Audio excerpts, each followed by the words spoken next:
Hey everybody, welcome back to my channel. I'm Annette, also known as Grandma D, and today I am super excited because we are finally ready to start sewing the Paradigm quilt. I have spent the last couple days prepping my fabric and also cutting out my fabric for the quilt and for the pillow that we're going to do as well. The pattern that I'm planning on doing for this is the throw size of the Paradigm quilt. And if you have your pattern already purchased from Cotton Cuts, here in the front is a graph that shows the yardage required and the size of the project that you're going to complete. There's a 20 by 20 pillow, a 45 by 40 baby size, and a 72 by 72 throw size. I am going to do the pillow and the throw size of the Paradigm. So I have all my fabric prepped, and I will show you what that looks like. This is all my fabric that I have prepped. All this I have numbered. I'm working on a couple of different quilting projects, so I have homemade numbers made as well as my alphabetties, which are in use in my other projects. So this is for the quilt itself, and these are all prepped for the pillow. We are going to just start with the quilt today. Now, I have done a little bit of prep work ahead of time to make the video go a little faster for you guys. In step 1 on the quilt, for the economy block portion of the quilt top, we have to cut squares B and C in a diagonal fashion for creating the economy block, and I have already gone ahead and done that. And then for the flying geese portion, which is step 2, we had to draw a diagonal line on all 16 pieces of the E background, which is this piece. And as you can see, they're really big. I mean, look at these. Look at the size of these. This is going to be a huge block. So we will go ahead and get started. But before we do that, I thought I would just share a couple things with you quick. This is my machine that I'm sewing on today. This is my model 1931 Kenmore zigzag sewing machine, and I have on it the Seam So Easy guide by Lori Holt and Riley Blake. This works really well on this machine. In a previous video, I had talked about how it was difficult for me to change the bobbin on my Singer because of its location here on top. But for this machine, it works really well. I only have to flip up this one piece of tape, and this comes off. And this is an older machine, so it has the bobbin case down here in the bottom. So it's easy to change out my bobbin and slip my cover back on. And I don't have to remove my So Easy guide and realign it, which is what the problem was before. And also, this machine, this is my stitch length. Now, because this is an older machine, the higher the number, the shorter the stitch length. And on my Singer, it's the opposite way. It goes, you lower your stitch number, and then I do a 1.8 on my Singer for stitch length when I'm quilting. And on here, to get that stitch length, I go between 10 and 12. So if you're wondering why that's such a high number on there, if you see it in a video, that's why. My Singer is at the doctor, and so I've pulled out Gert. I affectionately call her Gert. And this sewing machine works wonderfully. She's very old. It was my mother's machine, but she works great. So, and there's a couple other things that I wanted to share. I have a couple ways that I utilize to draw the diagonal lines on the fabric that we're going to have to do.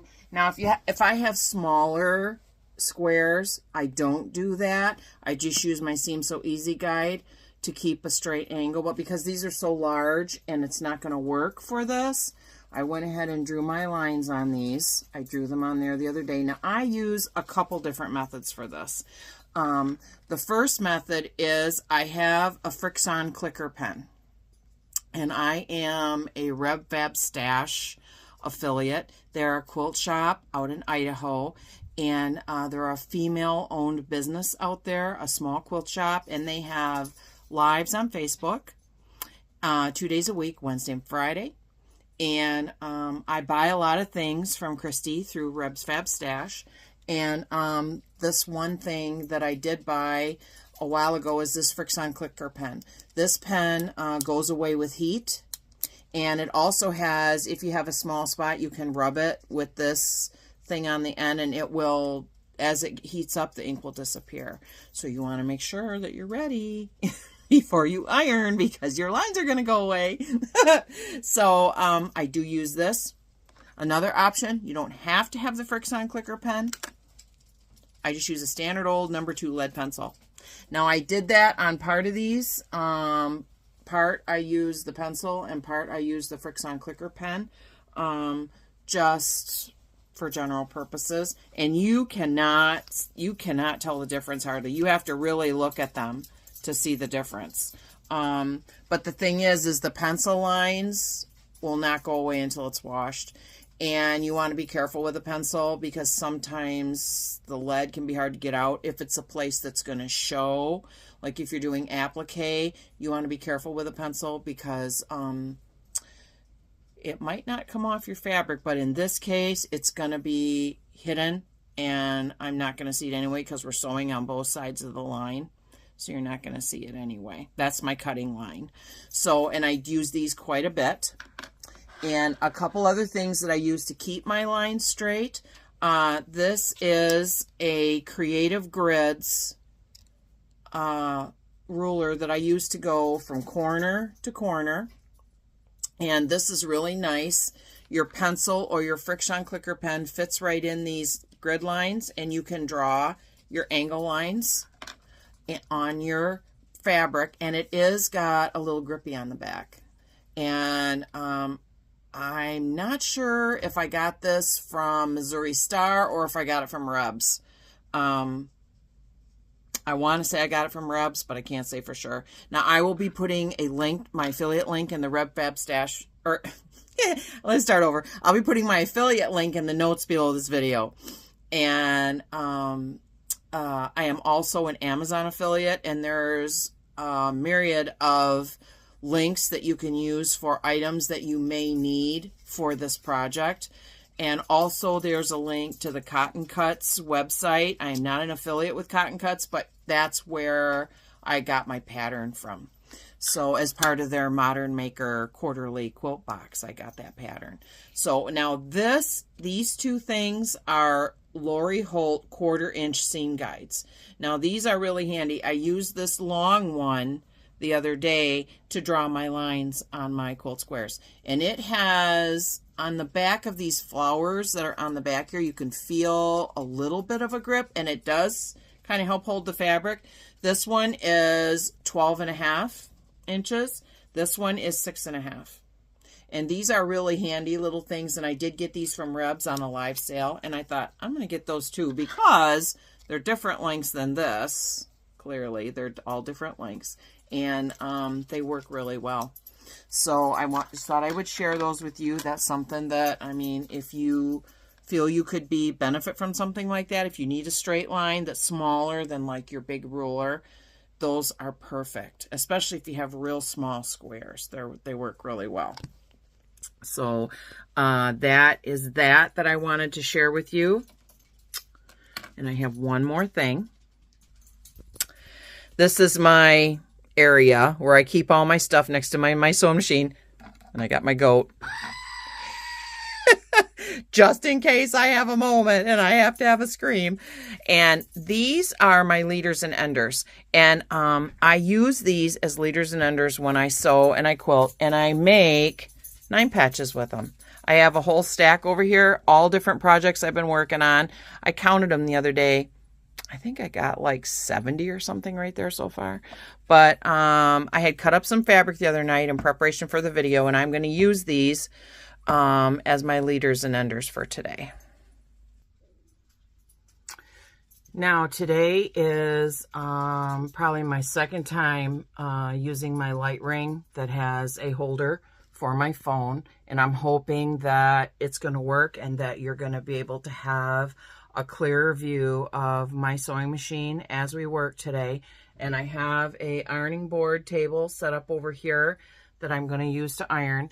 There is a couple of things, a couple of housekeeping things that I would like us to go over for the quilt before we get started. If you have not done so yet and you would like to stop the video and come back to it, they do have these coloring pages in the back, and I printed a couple of them because I wasn't sure what I was going to wind up with, and this was as close as I could come to the colors that were a part of my quilt, because this represents the beaches, and this represents the lines in fuchsia, and this represents the oh my goodness, these colors, spadina. This represents the spadina, and this is the sea mist. Those are the colors I had picked out, and you'll be able to see me talk about those colors in my previous couple of videos preparing for this quilt and getting things all together.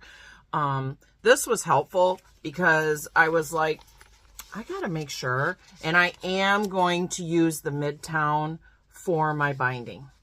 So that's going to be incorporated into my binding. I still don't know if I'm going to do it as a multiple color or if I'm just going to use the Midtown all the way around.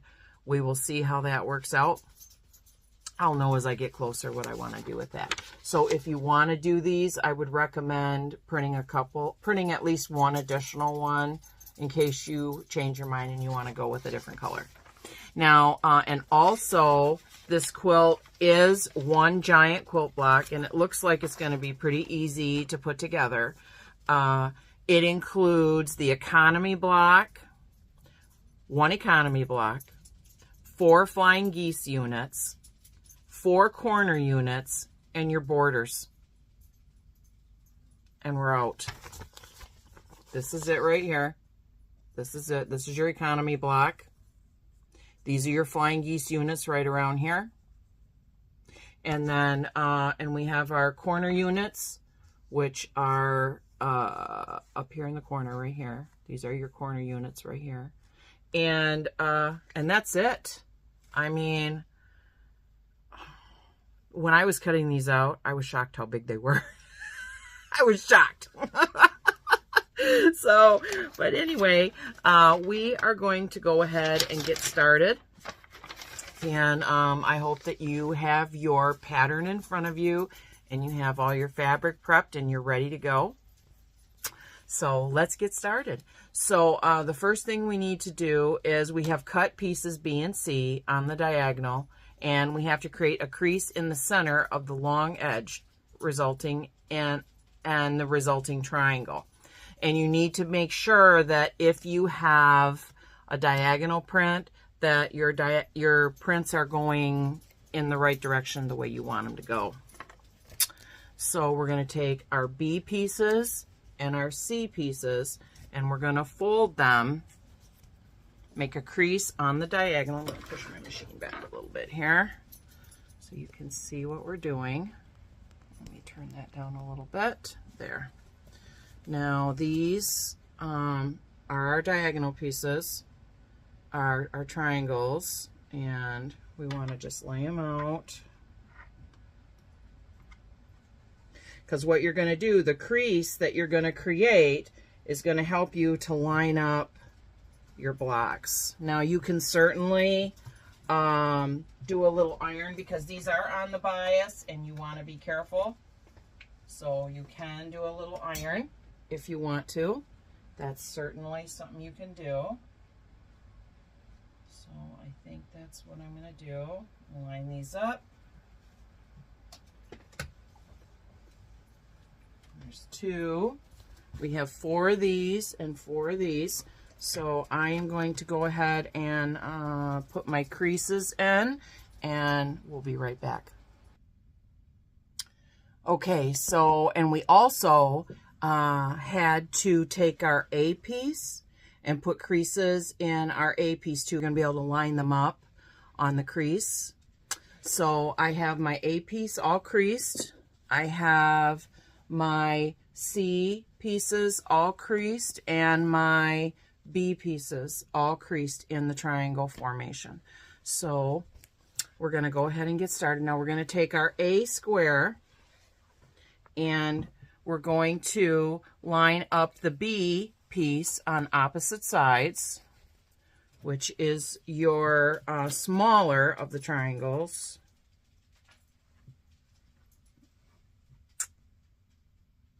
Okay, and we're going to put them right sides together. I have a hair on here. Oh boy, that's the curse of having long hair. There's hair everywhere. Okay, we're going to pull the sewing machine back. And we'll try and turn this a little bit so that you have a little bit better view of what's happening. There. Okay, there we go. Okay, so now we're going to line this up. We're going to line our creases up because we have the ends of the triangles are going to extend out beyond the ends of the square. So we got to line that up, and I would suggest putting a pin in there so that you know that you're on your crease. And I'm pretty sure that's right. And I would also recommend putting a couple of other pins in there as well, just to make sure that it's right.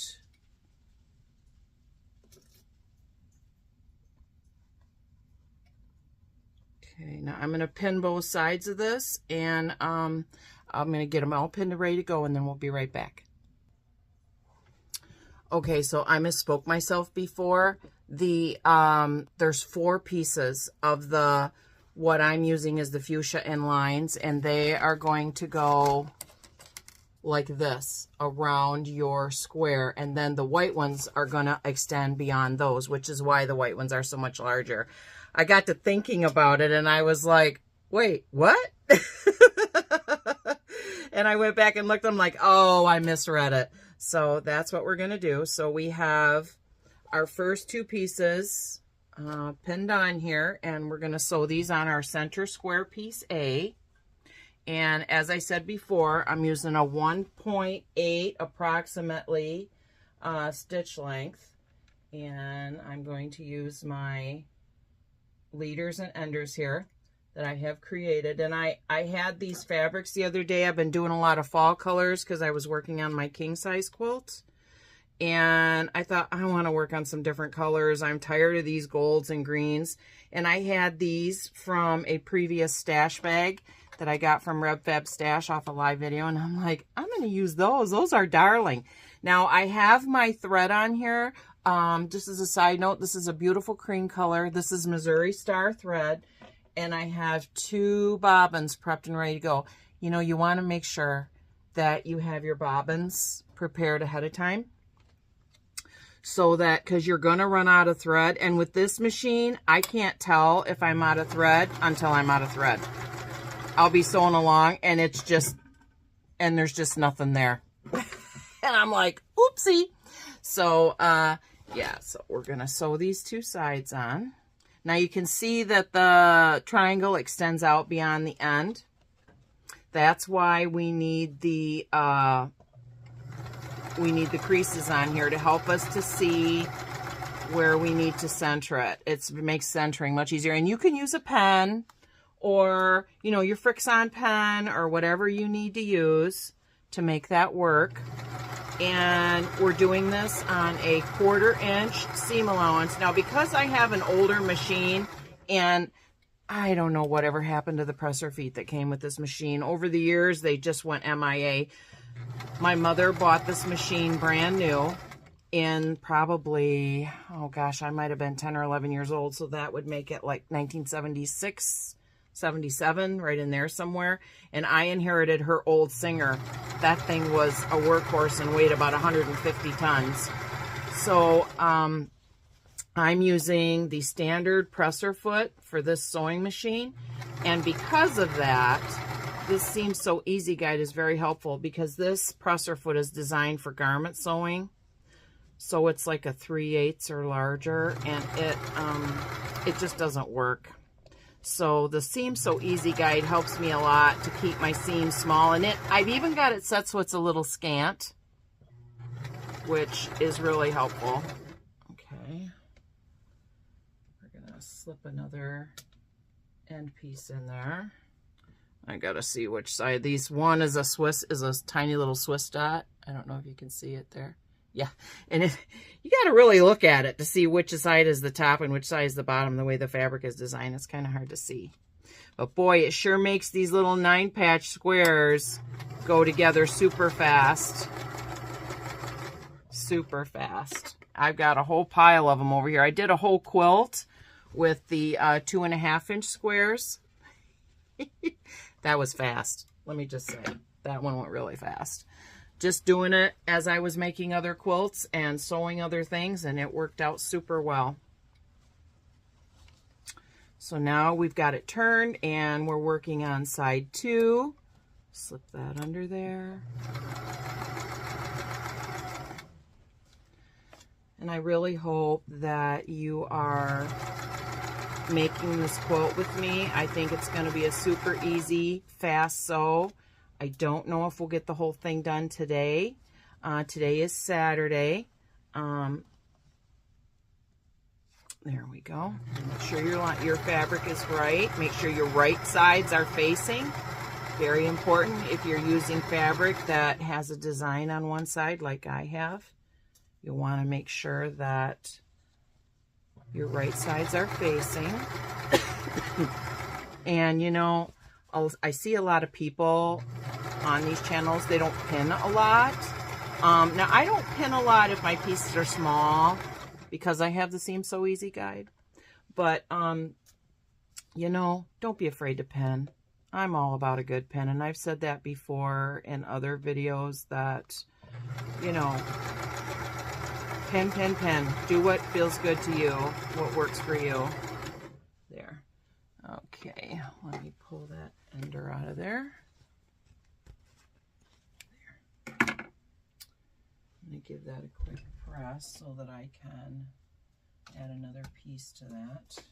And sometimes I get a little turned around as to which is which and what I need and where I need it. It gets a little crazy sometimes when I'm putting these squares together, because they have to go together, you know. Now I should have had a white. I think I did this one backwards, but that's okay.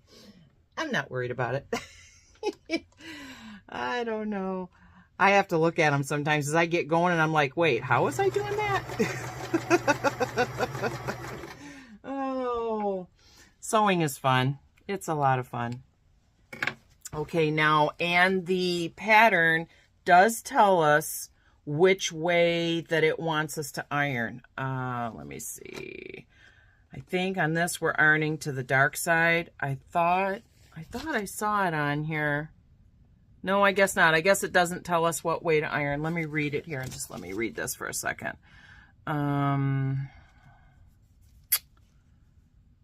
Press seams open. Okay, it wants us to press the seams open. So that's what we're going to do. All right, I'm going to press these open here, and we'll be right back.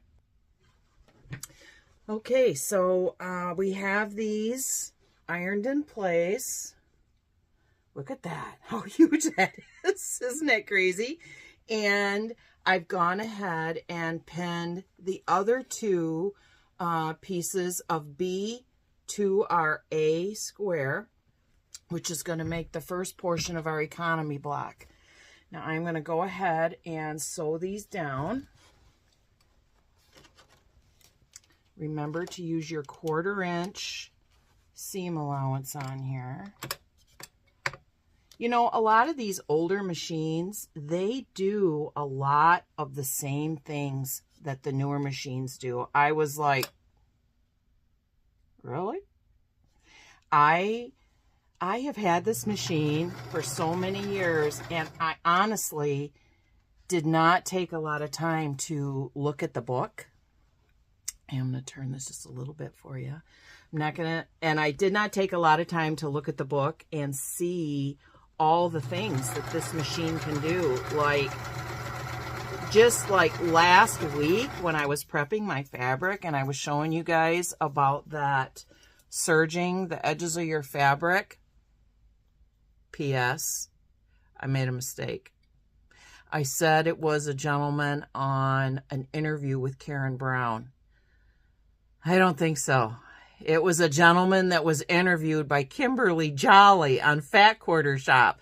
I was thinking about it afterwards and I went, oh no. So, but that gentleman that was interviewed by Karen Brown, he can get parts for vintage sewing machines. He said he can get almost any part that you need for a vintage sewing machine. And I was like, I'm calling the guy, because I want to see if they make a free motion quilting foot for this machine. And I would like to know if there is a walking foot for this machine. Now, I don't know, and there may not be because it's pretty old. And my mother was a garment sewer, not a quilter. She made all my clothes as a kid. So I mean, I bought a lot of clothes. I shouldn't say all. You know, a teenager doesn't want their mother making their clothes unless they have to. But she made me a lot of cool stuff when I was growing up, and she loved it. That was her way of showing love to me, and it was really awesome, and I appreciated it so much. Bless her heart. I miss her dearly. And so, anyways, I don't know how I got off on that rabbit trail, but I can't even remember where I started. But anyways, these old vintage machines, I was really surprised at all the things that they can do that people don't even think about. Like, I've got a whole bunch of things marked in my book that I was wanting to talk to you guys about today in my sewing book. And I don't know if we're going to get that far today, but we'll try at the end of the video after we get the quilt put together. Now, if you're doing 9-patch for leaders and enders, I would suggest laying them out over here as you go to help you to make your decision as far as what fabrics are going to go where. And let's see, what do I need here? I need a white one. Yeah, I need a white one. And because I want to put this pink in the middle. That was my goal on that other one. I wanted to put the pink in the middle, and it didn't work out. So I love pink. But so anyway, yeah, this machine does all kinds of stuff. And I was like, oh my goodness, I didn't even realize that. What a interesting thing after all these years to finally figure that out. So, okay, so now we have 3 sides sewn on. Now we're going to do this other side over here. We're going to sew this other side on, and we will have 4 squares or 4 triangles sewn on here. Oh, this quilt is going to be great. I mean, what a fast, easy sew. 1 giant quilt square. I was like, holy moly, that's going to be super easy. But I would like to know, like, I'd love for you guys to tell me, like, what is your favorite colors? What types of blocks do you like to make? Do you have a favorite? And when you quilt, do you just go rogue and create your own designs? Or do you follow patterns as a rule? Or do you just do charm squares? You know, or something along those lines, you know. I mean, everybody's got their thing that they like to do. Like, I mean, piecing is okay, and I enjoy quilting. I really do love it. But sometimes I just like something that's easy and simple. like just a charm square quilt, or like I sew clothes as well, and I have made my own clothes in the past. I can do a lot of clothing. Not like, I wouldn't do like a lined jacket or a lined skirt. I probably could get through it, but it would take a lot of brain power. And so I don't know about that. But I do love to quilt, and I am going to do a couple of future videos where I'm going to talk about my free motion quilting and my journey with that, because my Singer has a free motion quilting foot, not this guy, but the Singer that's in the shop at the doctor. I had some kind of a problem. The thread was like all binding up and tangling up, and it just happened out of the blue, and I don't know what was going on with that. But so it's going to be at the doctor for a while. I've been sewing on this one for almost 2 weeks already, and I went in the other day to take a part into them that they needed, a different presser foot. They hadn't even looked at it yet. So it's going to be a while. So he said he was at least 3 weeks out. And, you know, sewing machine people that do repair work for sewing machines, they're hard to find. They are hard to find, and it's not easy finding someone, I have to say. Now, if you hear a lot of jingling and all that sort of stuff going on around here, I have 2 little dogs, Toby and Mason. They don't know what they want half the time. So they're in here bugging me every 5 minutes. Mom, mom, mom, mom. Everybody wants something. So I apologize for that ahead of time. And I was going to try and play some music today while we sewed, and I tried to get my Pandora going, and it was too distracting. I couldn't do it. So I shut it off. So, but this is our, let's see, how's this go? This yeah, this way.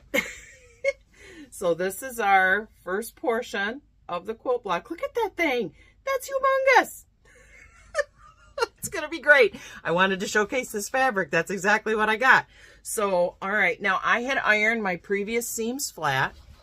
As you can see right there, I ironed those flat. And you want to make sure as you're doing this, before you iron them flat, lay it out like this, run the iron over your seam, set your seam, and steam or no steam, that's your choice. Just remember, these triangles are on the bias, and steam might stretch them a little bit or make them go wonky. So in this particular case, I'm not using steam. I'm a steamer. So in normal circumstances, I would steam, but this particular time I'm not. So run over these to set your seam, open them up, iron your seams flat, turn them over, give them another good press. You could maybe spritz a little water on at this point to help it lay flat. So I'm going to iron these 2 seams, and we'll be right back and get going on the next step. Okay, so we have this all ironed. She's all ready to go for the next step. Boy, I got to get across the room so you can see it. Isn't that lovely? Very nice. Now, our next step in the economy block, that's just on page 4 of your pattern. Okay, now we are moving on to this step right here.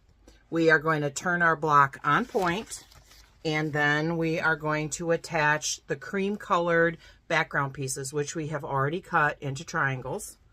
So for your block to be on point, in case you don't know, this is how it goes.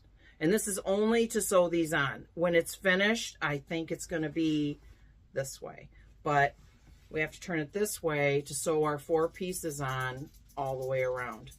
So, and then we will be able to match those up. So you'll take your corner piece, which has your which you put your crease in. I ironed mine in place because I just do that. That's what I do. And we are going to put these on here face down. Make sure that if your fabric has a design on it, that it's face down, and that your crease is on the center of your point of your block. Now, if you're not sure and you want to make sure that it's perfect, a little trick that you can do is you take your pen and you put your pen through your crease on your fabric, put it through your crease, and it comes out the other side. And you will want it to be centered. So I'm going to raise it up just a little bit, because you don't want to lose your point either on your block. See, I'm a little off. I don't know if you could see that. See, I'm a little off there. So what I'm going to do is I'm just going to come in here. I'm going to pull these apart so I can see it. Oh, come on. I'm going to pull these apart so I can see it. And I know my crease is my center. Now, what I'm going to do is I'm going to move my pen over. That's kind of hard to see. I'm going to move my pen over just a little bit so that it is at the top of my point, because that's where it came out of the fabric. There, right there. Perfect. So then you put your fabric back together. This is a little fiddly, but you put your fabric back together so your pin is standing up.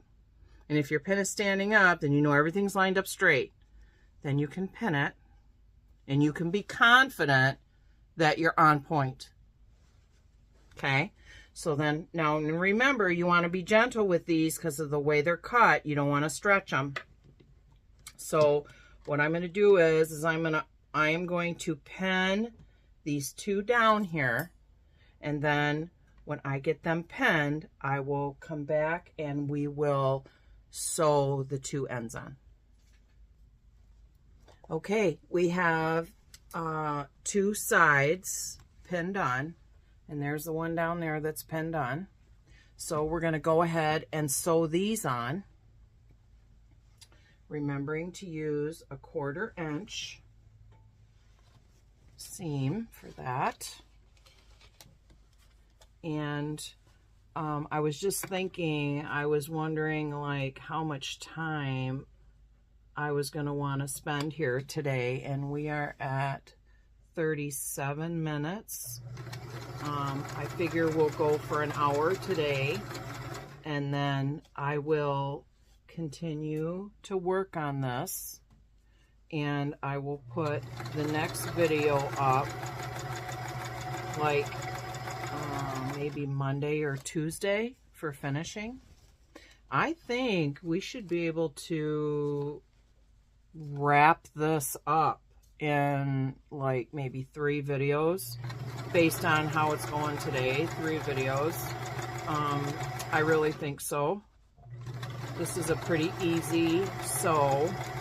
And you know, one thing I just love about it is that it's one big quilt square. I was like, when I was cutting the pieces, I wonder, I'd like to know what you thought when you were cutting your pieces. If you were like, holy moly, that's a lot of pieces that are huge. I guess I better turn this, right? So you can see what we're doing. Oh, goodness sakes. And I'd be curious to know, like, what kind of sewing machines you guys have. Are you sewing on a Juki? Are you sewing on a Singer? Are you sewing on a Brother?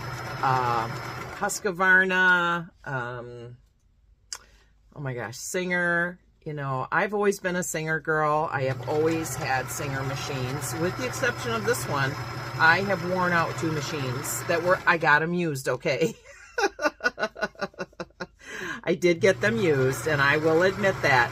But I gave them a workout. You know, I had them as my kids were little, and I was making clothes for my children, and I was making curtains for their rooms, and oh my goodness, all the things. I made crib sheets, I made bed sheets, I made pillowcases, clothing,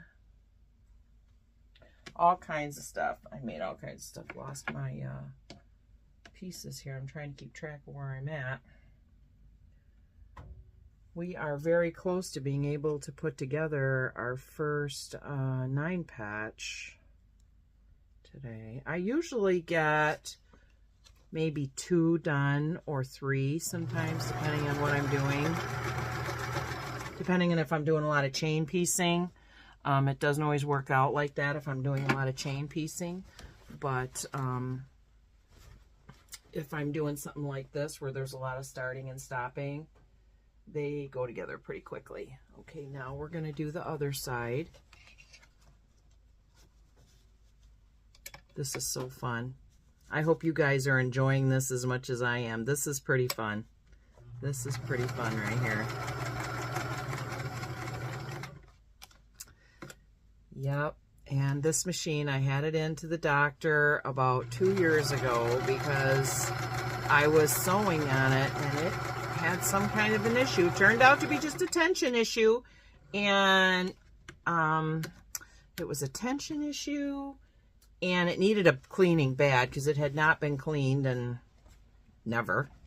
I've never cleaned it. I didn't know, like, that it hadn't been cleaned and that it needed to be done. And the guy said he pulled enough stuff out of here to make another animal out of it. I was like, oh my goodness. You know, but this machine has to be oiled, and I just take it into him and let him oil it and clean it and give it a good going over every couple of years. And I have not been using it, so here we go. We'll see if I lose my point. I'm hoping not. We're at the crossroads. The point is right there underneath there. Oh boy, nerve-wracking. I try to get a little scant to make sure I don't miss my point, but it happens. And you know, none of us is a perfect sewer. I mean, I wouldn't get too freaked out over it if you lose a little bit of a point, because you know what they say, if you can't see it from 50 feet away on a galloping horse, it don't matter. So that's my theory. It don't matter. And this thing slips around a little bit on here. It's on the Seam So Easy guide. I'm trying to hold it. So if I get my arm up there, that's why, because I'm hanging on to this, because it does want to slide around a little bit on here. But you know, one thing about this machine that is different than my Singer is the feed dogs on here. They're pretty aggressive. They work really well. I was really happy about that. Okay, so we are going to sew together the first 2 pieces of our 9 patch. And I'm going to try and match up my seams here. Now, if you want to, this works the same way as doing the on point on there. I have 2 seams here on each side. And I wasn't really super mindful, like I should have been, about which way I was ironing my seam, because I don't iron these flat, I just iron them over. So you put your pin in on your seam and you'll pop out the other side. Now if you're not on your seam, this one is not perfectly on, so you will open it up and you're looking inside there, and there's my pin right there, and it's off just a little bit, just like, oh, just a hair. So I'll just move it over. I can see my hole where it came out. I'm going to move it over just a tad to match up my seams. Push my pin in there. And then I'll put my pin so it's standing up. Okay. Then I know that I am on my seam and everything is straight. Then you can pin. And I mean, this can be a lot for something so small as this little 9 patch, but it makes a huge difference. You have a ton of seams coming together and you're doing small work and you have a bunch of stuff coming together. It can really make all the difference in the world in your project and making it look really nice, or just so there. That one was off a little bit too there. Now, we're going to make that stand up and we're going to pin. Now I got 2 pins, which is okay, you know. I'm a fan of a pin. So we're going to come back over here. There. And we're going to make this first portion of our little 9 patch. These are so cute to make, and they're so simple. They're so easy. I mean, the biggest part is cutting them all, but I just cut them as I go. I lay my fabric right here by my machine. If I have a bunch of scraps from a project, I just lay them over there by the machine, And then if I'm sitting here watching TV or something, I'm gonna go cut some 9 patches. And I come in here and I cut 2.5-inch squares, and I cut oh boy, that one's really close. And I cut I'll show you. This is my box with all of my squares in it that I cut. These are my 2.5s here. These ones. These are my 1.5 inches. These are all from my king size quilt project. These ones here, the green, and all these blues. And then I got more up here in the front here that I've cut. These are from another project that I'm doing that has Halloween themed fabric in it. So if I get tired of making the brown ones, I can make Halloween themed, or like I had these ones, and these are such pretty colors. A couple of these are from a Rub Fab Stash apron that I made, and that's where that fabric came from. So we have, let me take that off there, flying around. Okay. So we have 2 more pieces sewn on here. Woo! She's getting big. Look at that. That is the economy block of all economy blocks. All right, now we're going to set our seams. Lay it flat. Hit it with a hot iron. Set your seam. Open it up. Iron your seam flat. Open it. Iron it open. Iron your seam open. And then if you want to put a little spritz of water on there or a little steam to help it to lay flat, that's fine. Just go slow. Don't push your iron around. Just, you know, be very careful. And then once we get that done on these 2 sides, I will pin the other 2 on, and then I will be back. So I have the end pieces all ironed, and the my method for keep reserving my points worked pretty well. There's 1 point.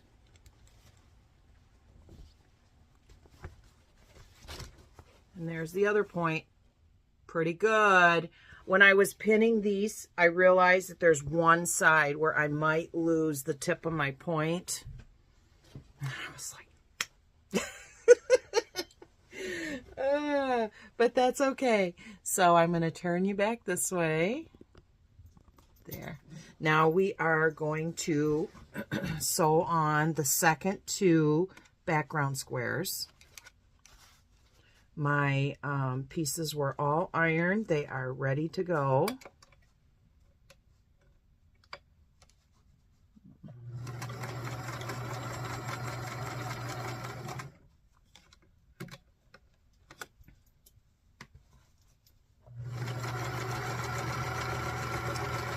So do you guys like to play music when you sew, or do you like to watch television? Do you have a TV playing in the background?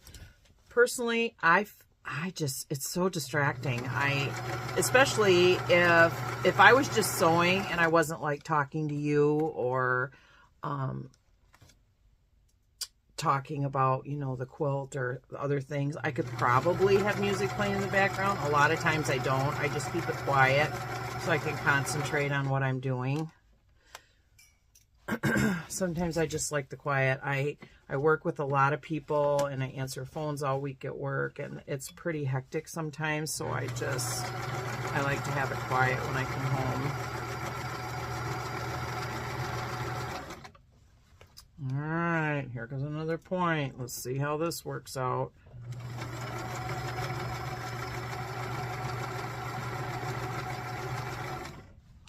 And I put a lot of pins in these because these were bigger than the pink ones. The lines fabric that's in fuchsia, these were bigger.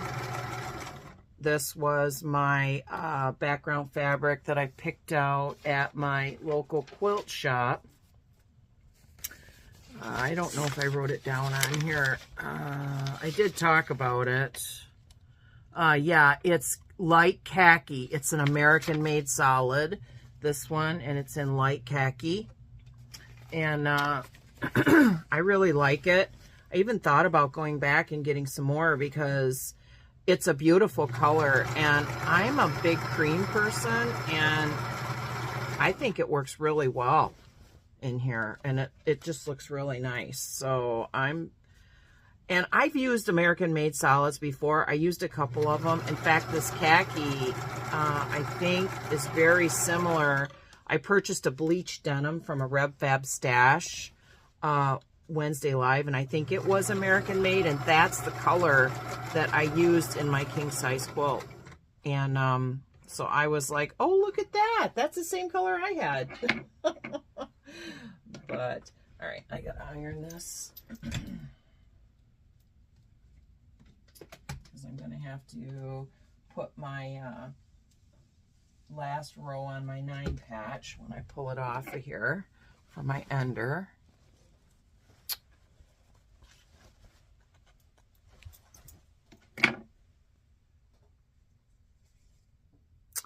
Yeah, they didn't line up as well as I'd hoped, but that's not too bad. That's really cute. It goes this way, and the pink will be in the center. So I'm going to iron this one down. And like I said, when I do these, I just iron them over. I don't iron the seams open because I was at first, but I'm like, these are so small and so fiddly. I'm not doing that. So we're going to go ahead and just eyeball these. Most of them I do eyeball, to be quite honest. I pin some and then I eyeball them for a while. I get tired of pinning, but that's just par for the course, right? So one other thing I was wondering was, like, how many of you send your quilts out to be quilted, and how many of you like to quilt your own? You know, do your own quilting on your domestic machine. I quilt on my domestic machine as a general rule. I have never sent a quilt out, although I did toy with the idea with my king size quilt because it's so huge. But I started quilting it before my singer started acting up, and I had bought these plastic, they're like rings. They're like a plastic ring, and they open up on one end, and they're a little springy, and you roll your quilt super tight, and you put those on, and then as you roll it, you just move them, and they're holding it. Like, they're holding it. I don't think I have the package in here, but I think it's out in the dining room. But and there's like, I want to say 8 or 12 of them, and I got them off of Amazon. I will try to remember and put a link in the bottom with the other links to those plastic things. I looked and looked and looked trying to see what, because I'd seen clamps and other things, but like, this gal has a pretty small throat space, smaller than my singer, and my singer's pretty small. Like, this is, let me see. The opening here is 6 inches by 5 inches. That's pretty small. This machine was clearly not made for quilting. So, and I was trying to fit them in the throat of my singer, and I would definitely need it if I was going to quilt on this machine, which, I don't know, if I don't get my singer back in time, I may try. I have quilted on this machine before, but they were much smaller quilts, like this one, like throw size, that I could roll up tight enough and get in there. But those plastic things, they're really nice. They do work. And, I mean, they can be a little fiddly because you have to roll them. Uh-oh, my battery power's low. Hang on. Okay, so I had to unplug my ring light because I live in an old house and there's only so many plugs. So I had to unplug my ring light. So it's a little bit darker here. I'm hoping that we will have enough light. So anyways, those plastic circles that I got, they're marketed for quilting. And I was like, you know what? That might work because there's no clamp handle to get hung up on there. And they look like they would be easy to manipulate and move around. And I was like, I'm going to give those a try. Well, I finally got around to quilting that monster I got out there. And they work. They're staying put. And you just turn them as you move the quilt, like in or out this way. You just turn them, and you can roll the quilt and move them this way. And they seem to be staying put okay. They seem to be working. I think a second package. I might need a second package because that quilt is so big. I really could use a couple more on there to kind of help hold it.